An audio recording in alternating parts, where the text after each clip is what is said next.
Hey, welcome back to my channel. In 2020, I was living on my boat in Florida, and I was trying to figure out how I should go about moving the boat to Washington State, where I hope to live on it there. Perhaps you are in a similar situation. Maybe you're living in a city with your boat nearby, but you're moving to a different city a long distance away and trying to figure out if you want to take the boat with you. Or maybe you're living in a city and buying a boat a long distance away and trying to figure out how to get the boat to where you're currently at. I can't really tell you the right way to do it for your particular situation, but I can tell you the thought process that I went through to try to sort through the various options and come up with, if not the best solution, at least the least bad solution. It's going to cost a lot of money any way that you do it, I think. So in the next 20 minutes or so, here is what I learned about yacht transport. Check it out.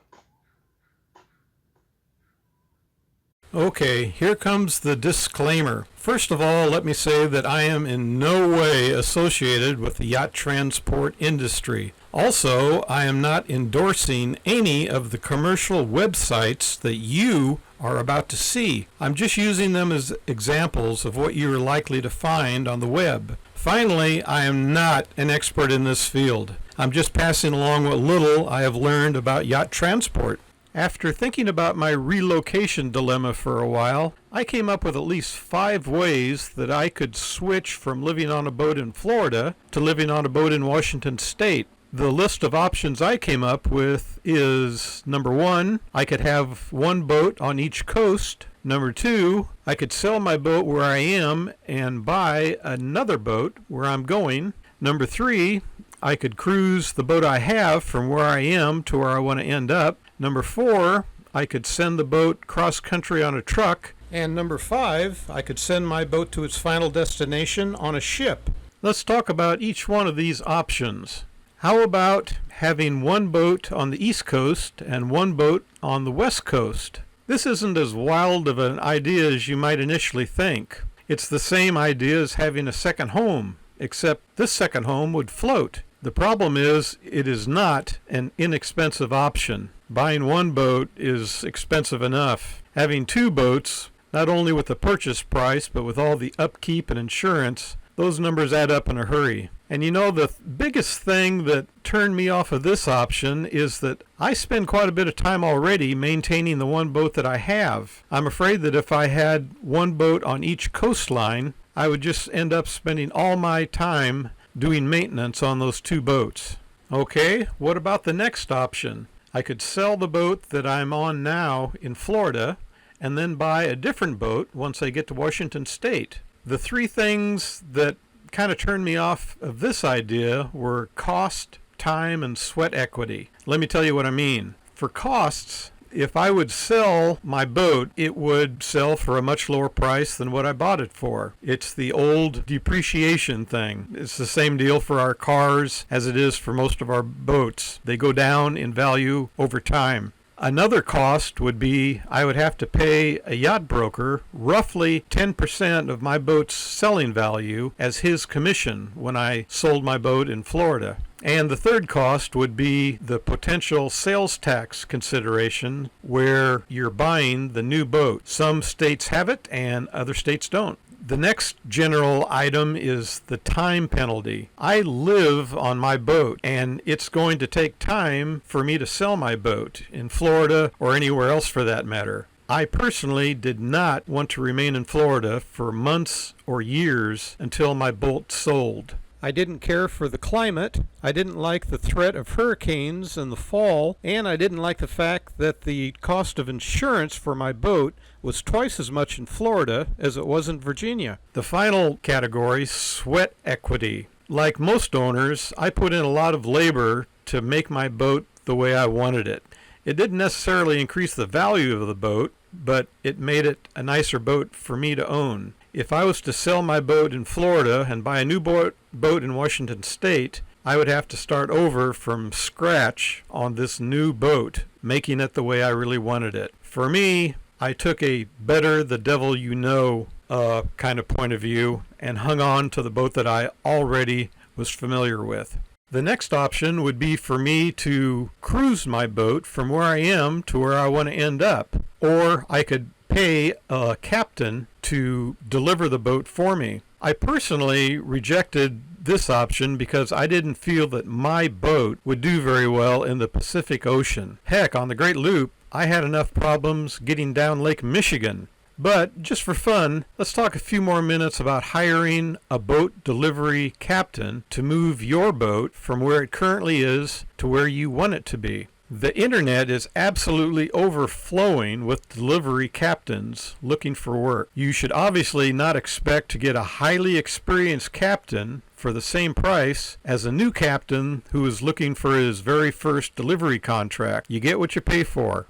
When you're looking for a licensed captain, make sure the captain's license is still valid. Those things expire over time. And make sure the captain has current insurance before he gets on your boat. Speaking of insurance, make sure that your insurance company is okay with the idea of someone other than you driving your boat around. And finally, the most obvious thing, check out your captain's resume. Has this guy been delivering boats for years, or is he a rookie? It could affect the price that you would be willing to pay. I would guess that if you ask a licensed captain for an estimate on what it'll take to deliver your yacht, he's probably going to be most interested in 5 things in order to give you a realistic quote. Number 1, the boat's current location. Number 2, the boat's destination. Number 3, the boat's speed.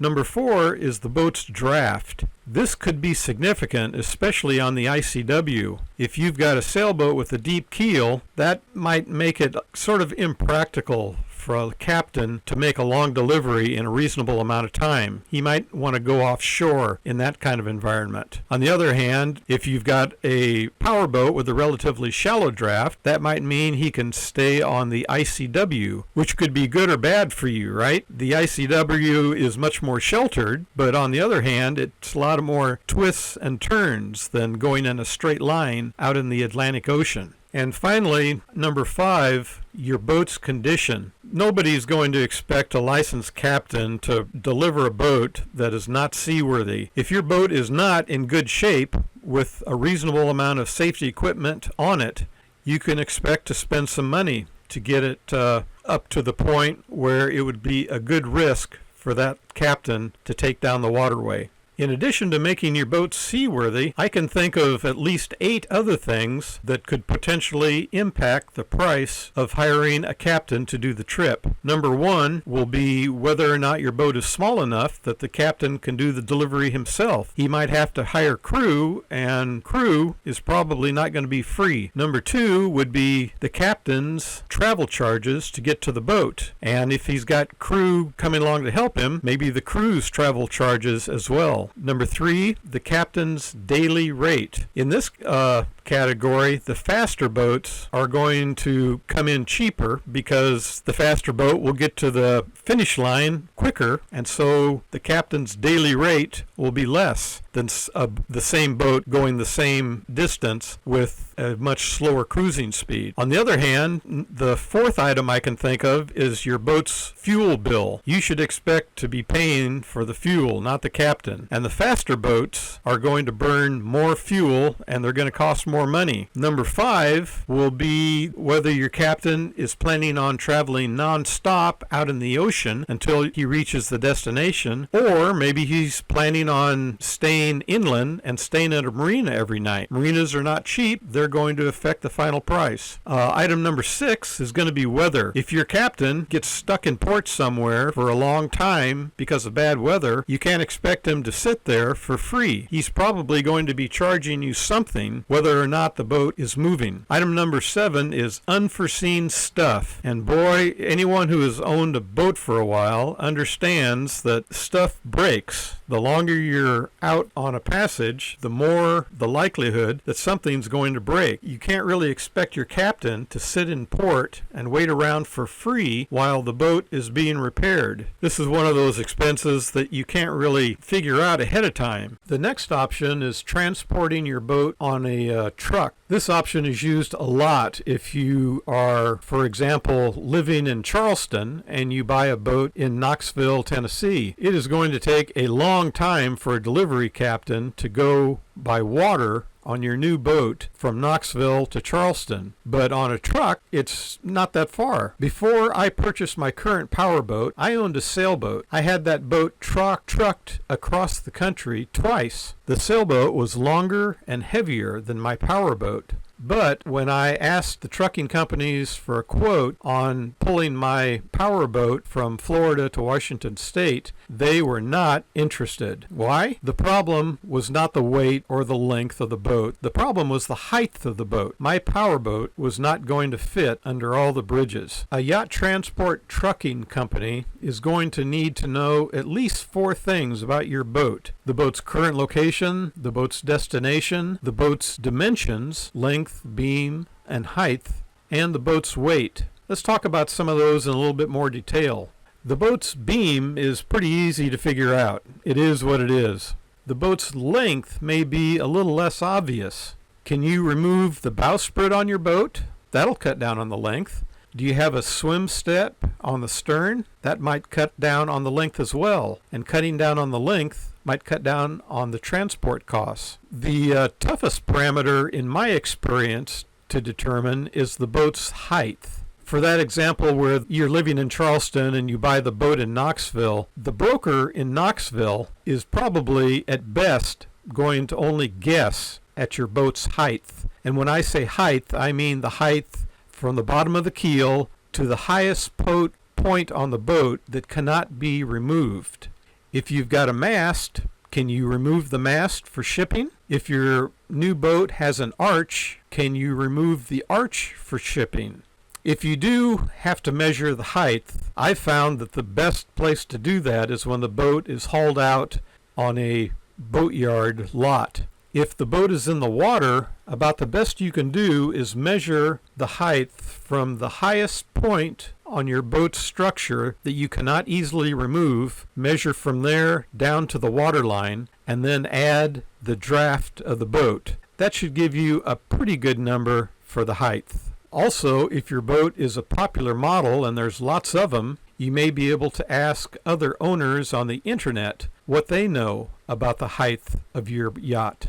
However, when your yacht is on that trailer, the height that the truck driver will need to worry about is the height of your boat plus the height of his trailer. That's going to determine whether or not you can get under the lowest bridge. The last item that trucking companies are going to be concerned about is the weight of your yacht. The heavier your yacht is, the more they're going to have to spend on diesel fuel. And that means they would like you to remove as much fuel and as much water from your boat as possible. After thinking about all these various options for transporting a yacht, I eventually came to the conclusion that for me, in this particular situation, it would make sense to put my boat on a ship that would take my boat from Florida to Washington State by way of the Panama Canal. Let's talk a little bit about the different kind of ships that are available to transport a yacht. One type of ship is something that was designed from day one to transport yachts. You might have an advantage here in that the crews might be more knowledgeable about how to safely secure your yacht for a long and potentially rough voyage ahead. After all, that's all they do, right? They put on more yachts, they go to the next port, and they unload some of them. Some specialty yacht transport ships actually sink down in the water so that a yacht can be floated to the correct spot on deck. The other type of ship used to transport yachts is just a common cargo ship.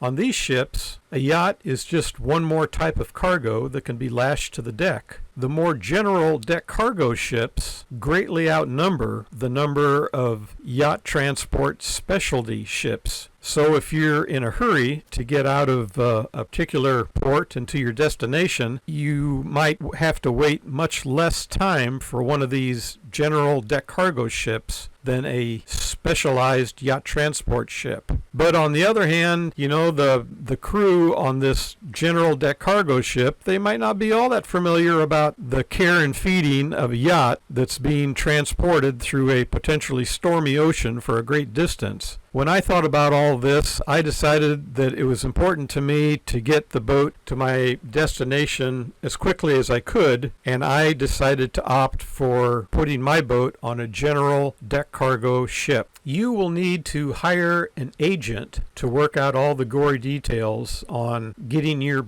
yacht put on a ship and sent off to its destination. And I think there are generally two types of agents. The one type of agent is going to be someone who works directly for a shipping company. So obviously this type of agent is going to be motivated to get your yacht on one of his or her company ships. The other type of shipping agent is more of an independent. This type of guy is going to, in theory, shop around all the different shipping companies and hopefully find you the best deal. This is the type of shipping agent that I decided to work with to move my yacht from Florida to Washington State. When I started contacting various shipping agents for one of their free quotes, most of the quotes that I got included a phrase similar to this: includes loading, lashing, discharging, and yacht transport insurance. Once you decide which shipping agent you're going to use, your agent will send you a contract to transport your yacht on a particular ship.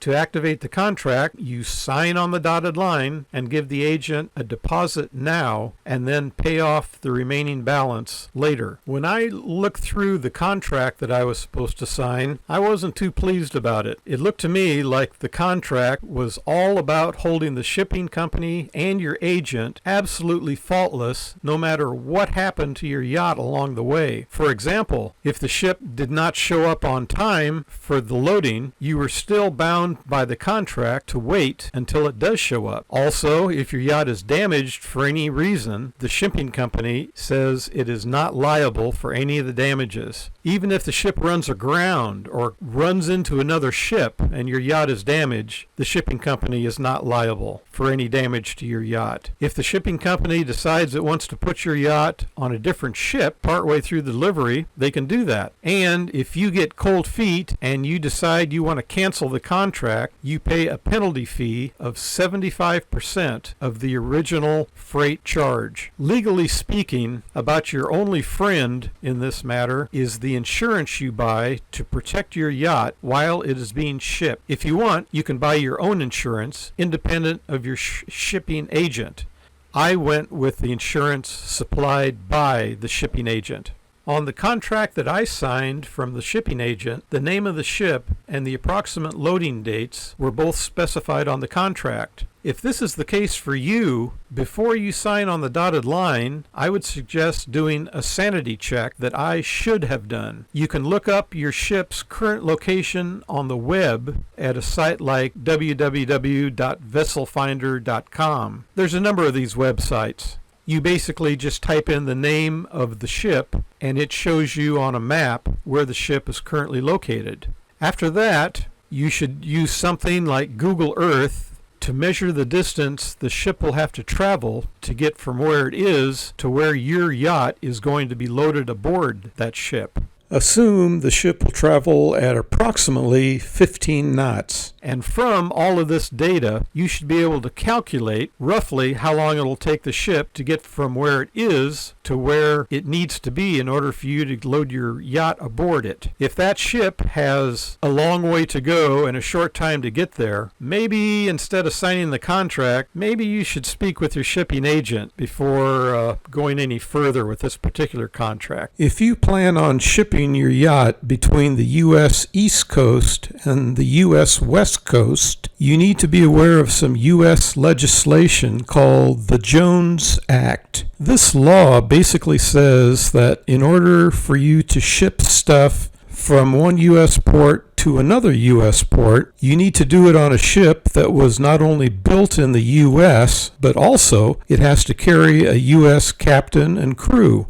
This would add a huge expense for a shipping company that is used to using ships built overseas and run by crews that come from all over the world. To get around the Jones Act, the ships will load your yacht at a U.S. East Coast port, but they will most likely unload your yacht in either Ensenada in Mexico or Victoria in Canada. Once unloaded, it will be up to you to figure out how to move your yacht to its final West Coast destination. Picking up your yacht at its destination is similar to dropping off your yacht for loading aboard the ship. They give you a time and date, and you had better be there. If you can't be there, then you need to hire a captain to be there to pick up your yacht for you. The shipping company has no interest in storing your yacht somewhere until it is convenient for you to claim it. Well, that's about all I know about yacht transport. In my case, shipping the boat from Florida to Washington State by way of Victoria, British Columbia, and the Panama Canal, that seemed to work out okay. It was a very expensive solution, but the end result achieved the desired outcome. In the early 2000s, I shipped my sailboat from coast to coast. That cost over $10,000 each way. And that does not include the price I had to pay at the boat yards to take down the mast at one end and re-step the mast at the other end. In 2020, this little adventure with the shipping company, putting my boat on a ship and sending it out to the West Coast, that was over $20,000. I suppose that the logical solution to this question would be to just sell the boat and not buy another one. But hey, when did logic have anything to do with boating?